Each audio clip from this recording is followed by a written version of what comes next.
6 simple proven steps to overcoming your fears. Are you scared? I'm scared. I think everybody's scared. We're all scared, and that's okay. Don't worry about that part.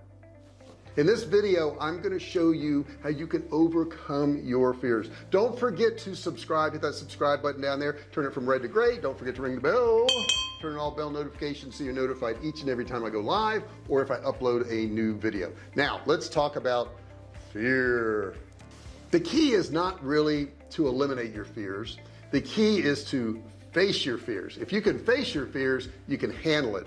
You know, when I started my business in 2009, gosh, it's been many years now, but I was afraid. And why was I afraid? Because I had a job and I had an income and the bills were getting paid. I didn't have a whole lot left over, but I was a single dad. I was raising 2 kids. I had a boy and a girl, and I had to take care of them. And to start my own business was a pretty big step. I mean, to do that and lose that security, well, I was scared, just like you probably are right now. I understood that people would look at me and say, you know, you had a good job and you're raising 2 kids. Why would you quit your job and start some business that you don't know anything about? I understood that. I got that. I knew people would be looking at me. I knew they would make fun of me. And I knew they would say, I told you so if I failed. So there was a lot of pressure on me. So like I said in the beginning, the key is not to eliminate your fears, but it's to become a different type of person. It's to become the type of person that will face your fears no matter what. I remember years ago, one of my big fears was the fear of heights. I was always scared. I didn't want to be up on anything high. And I decided to face my fears. One day our house needed some work done on it. We had a storm and there were some shingles that were torn on the top. And keep in mind, this was a very large 2-story house with a very sharp high peak, very difficult to get to. And I decided that instead of hiring a roofer, I was going to climb to the top of that house and I was going to fix those shingles. Now, that was probably not the wisest thing I could have done because I could have gotten hurt. But the point was, I faced my fear. I went up there and did it anyhow, in spite of the fact that I was really, really scared. So in this video, I've put together the 6 steps to handling your fears. I'm going to walk you through each one, and guess what? You're going to get really good at this, and you're not going to be as scared anymore. The more you face your fears, the less fear you're going to encounter. Step number 1, realize that fear is okay. Fear is really just a survival technique. Now, many years ago, maybe when we lived in caves, fear was if we go outside and a saber-toothed tiger was there, they were going to eat us alive. But nowadays it may be something like the fear of embarrassment or being rejected. That doesn't mean that either one of those 2 fears are actually any worse than the other. They both feel the same to us. But here's the interesting thing. Fear is a very short span of time. That feeling you have, according to research, only lasts about 90 seconds. So when you feel this fear, you can tell yourself, hey, it is fear and I feel it and it's very scary, but this is going to fade. This feeling of fear is going to fade. I need to face whatever it is that I think I should do. So it is important that you understand that you will feel fear, but facing it is going to make it a whole lot less. Running from it is going to cause more and more fears to creep into your life. The second step is you need to embrace your fear. Embrace your fear. You've got to understand that it's a normal part of life. Embracing means just accepting something. That's all you have to do, is just accept that it does exist. Fear is a good thing. Fear is hardwired into us, and it's just something to help us protect ourselves from that saber-toothed tiger or from just being embarrassed. I would go so far as to even say you can share your fear. Share your fear with those people who have already conquered something. Let's say it's starting a business. Talk to people who've started businesses. They'll share their fears with you. They'll tell you what they went through, and it will be more encouraging to you. So you can share the fact that you do have fears. It's a very natural thing, and it's okay. Number 3 is act on your fear. Aristotle believed that the only way to get rid of fear is to act virtuous. That can also mean act courageous. Stand up to your fears.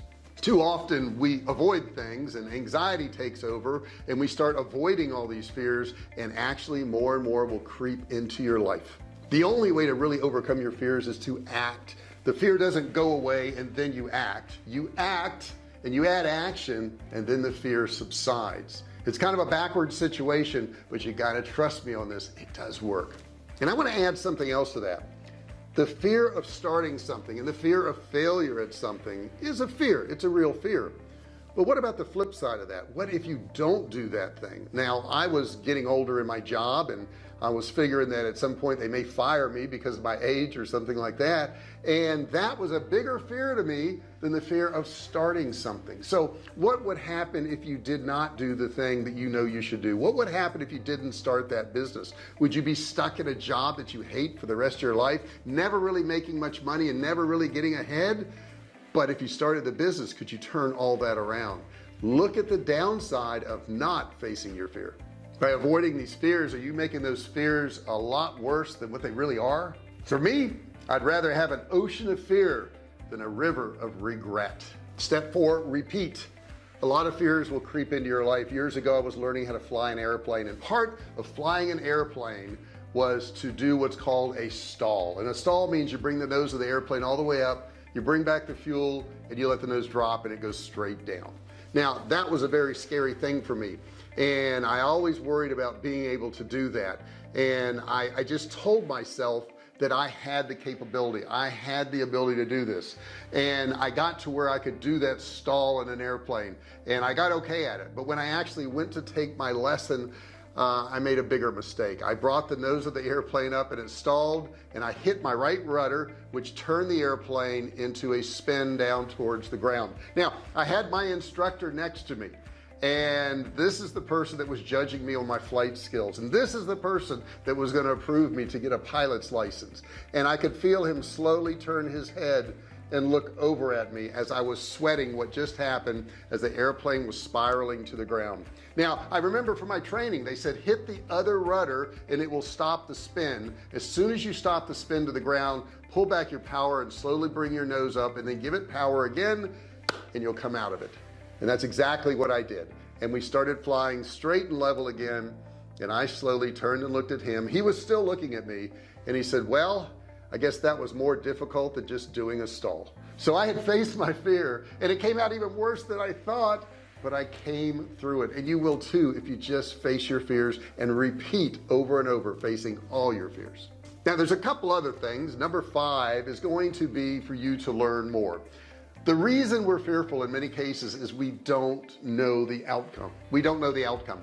The more you learn, the more you study, the more you educate yourself, the better the chances of you knowing your outcome. The better. When I was flying that airplane and I got into a stall spin situation, I had trained for that. I knew what to do for that. I hadn't been doing it, but I did train for that. We did it some in practice, but not much. And I always had that instructor there that was actually walking me through every step of it. I was on my own on this flight test. I was on my own. I didn't know what to do. I was very fearful, but I could fall back on education. I was taught things. I knew things. I would tell you to continue to learn. The more you learn, the less fear you're going to have, because you're going to know the outcomes. Now, in going through this process, you're going to learn a lot.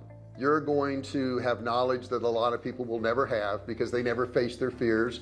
They remained in a dead-end job in a small town. They never traveled. They never saw the world. They never tried new foods. They never made new friends. They were stuck. Now, some people will tell you they are happy in that situation. I had somebody tell me, I went to Bangkok one time, Bangkok, Thailand, and the person said, I'm not going over there. I ain't lost nothing there. And what they were trying to say is they were scared. They were scared to go to new lands and new towns and meet new people and be in different surroundings. And I felt for that person. That person actually was a family member. And I knew he was trying to be funny and make my trip sound like it was worthless. But really what it came across was he was scared. He was a scared person. So don't be that scared person. Try those things that make you uncomfortable. A lot of people who stay in the same job in the same town and eat the same food and have the same friends are afraid to try something new because they don't know what's going to happen. I would tell you, you need to face those fears and you need to try those new things. Then, once you've done all these things and we've walked you all through all these steps, my last one is you need to teach other people. You need to teach other people. So I've been through these fears, and I've faced a lot of things, and I've had successes and I've had failures, but I sit on this YouTube channel now and I share all this with you. Now I'm educating others, and this is what you need to do as you face your fears. You need to educate others. You need to talk about what you've been through. You need to talk about the challenges you've had. You need to talk about how other people can achieve the same things you have. And when you do that, when you share with other people, That's the giving back stage of fear, and that's so very important. I hear all the time of athletes and scientists and whoever has accomplished a lot. They always talk about the fears they had in the beginning, and I think it's very motivational to the people that hear it to hear about these fears they had too, because they never assumed that these accomplished people actually had fears too. I said it in the beginning, I'm scared, you're scared, we're all scared, and it's a very normal feeling to have. It's there for a purpose, but it can either drive you or it can paralyze you. You make that decision. Thank you so much for watching this video. I really do appreciate it. Do me a favor and subscribe. Hit that subscribe button down there, turn it from red to gray. Don't forget to ring the bell. Turn on all bell notifications so you're notified each and every time I go live or if I upload a new video. I really appreciate you being here. I really appreciate you listening. Share this with somebody else. Give me a comment below. I've also got a free course for you down there, $97 course you can get absolutely free. I'll see you in the next video. Hey, thanks for watching my video. Don't forget to subscribe to my channel and click that little bell right there so you can be notified every time I do a new video. Also, click on one of those videos there. Keep watching on my channel.